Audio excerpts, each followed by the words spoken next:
सुबह के हार बाये हाइन शहर के किनारे बाने घर के पीछे अंदर आबी भी गेरा हाय।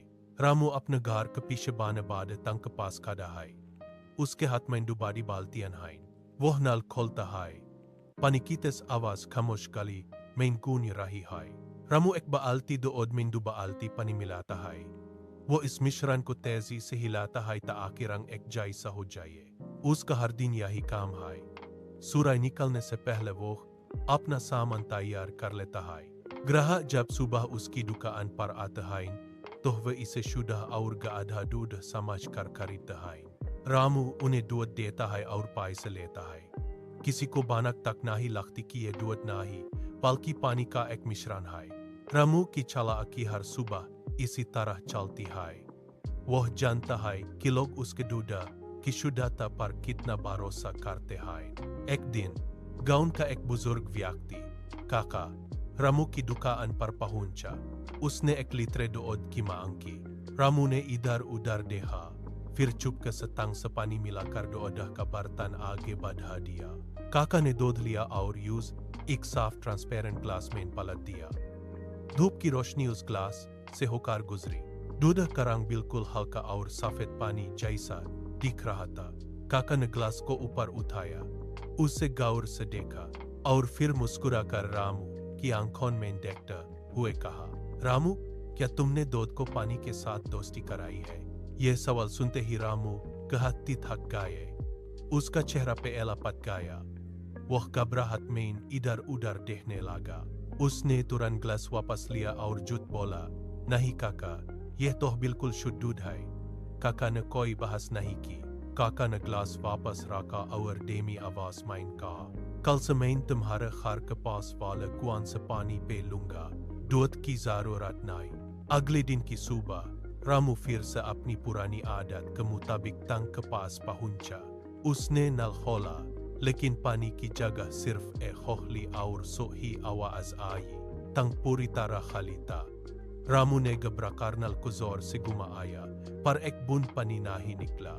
उसके सारे ग्राहक इंतजार कर रहे हों और बिना पानी मिलाए दूध का मुनाफा कम हो जाएगा। वह इधर उधर देखने लगा।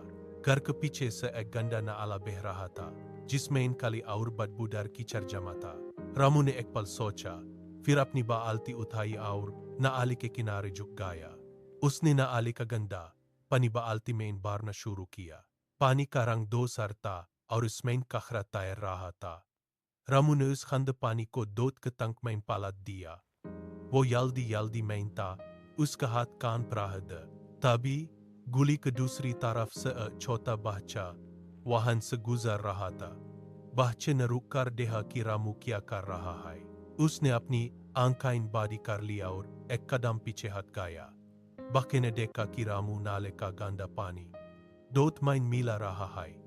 बच्चा वहां से भागा और सुर से चिल्लाने लगा। रामू ने उसकी आवाज सुनी और पलट कर देखा। उसका दिल जोर से धड़कने लगा। खतरा अब उसके सर पर मंडरा रहा था। बच्चे की चेह गली में गूंजू थी। वह उंगली से रामू की तरफ इशारा कर रहा था। गली के लोग अपने घरों से बाहर निकाल आए। कुछ ही पलों में भेदिकता हो गई। लोग रामू के पास पहुंचे और उसके टंक के अंदर झांका। नाले का गंदा पानी दो ओद में मिलकर सफेद से धूसर रंग का हो गया था। लोगों की आंखों में गुस्सा साफ दिख रहा था। एक व्यक्ति ने आंखें बंद कर रामू के हाथ से बाल्टी छीन ली। दूसरे ने जोर से धक्का दिया। रामू लटका कर पीछे गिरा। गुस्से में आए लोगों ने एक एक करके उसकी सारी बाल्टियां पलट दी। दूध और गंदे पानी का मिश्रण जमीन पर फैल गया। वो तेजी से बहकर वापस उसी नाली में या गिरा। यहाँ से पानी निकल गया था। सफेद द्रव्य धूल और कीचड़ में मिल गया। रामू वहां जमीन पर बैठा रहा, अपनी बाल्टियों को खाली होते ही देखता रहा। लोग घृणा से उसे देख रहे थे। उसका डंडा, उसकी साख, सब कुछ इस दूध के साथ नाली में बगाया। ये उसके लालच का अंत था।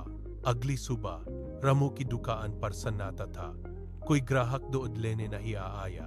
उसके बर्तन खाली पड़े थे और गाली के लोग उसे देखकर अपना रास्ता बदल लेते थे। रामू ने अपना सामान समेटा। उसने अपनी बाल्टियां उठाई और घर का दरवाजा बंद कर दिया। उसके पास अब शहर में रुकने का कोई कारण नहीं बचा था। वह धीरे धीरे गाउन की सीमा की तरफ चलने लगा। पीछे मुड़कर उसने अपनी दुकान को देखा, जो अब हमेशा के लिए बंद हो चुकी थी। रास्ते में चलते हुए यूज वही पुराना दिन याद आया।